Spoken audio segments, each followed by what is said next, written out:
شرافت سے جھکا ہوا سر ندامت سے جھکے ہوئے سر سے کئی گنا بہتر ہے۔ آج کی آیات کا ترجمہ۔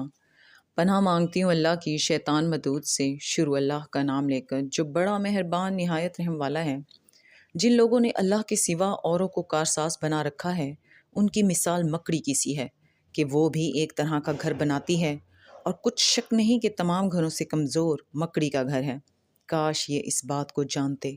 یہ جس چیز کو اللہ کے سوا پکارتے ہیں، خواہ وہ کچھ ہی ہو، اللہ اسے جانتا ہے اور وہ غالب ہے، حکمت والا ہے۔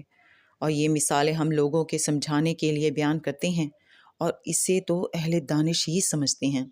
اللہ نے آسمانوں اور زمین کو حکمت کے ساتھ پیدا کیا ہے، کچھ شک نہیں کہ ایمان والوں کے لیے اس میں نشانی ہے۔ اے نبی، یہ کتاب جو تمہاری طرف وحی کی گئی ہے، اس کو پڑھا کرو اور نماز کے پابند رہو۔ کچھ شک نہیں کہ نماز بے حیائی اور بری باتوں سے روکتی ہے، اور اللہ کا ذکر سب سے بڑا ہے، اور جو کچھ تم کرتے ہو اللہ اسے جانتا ہے۔ صدق اللہ العظیم۔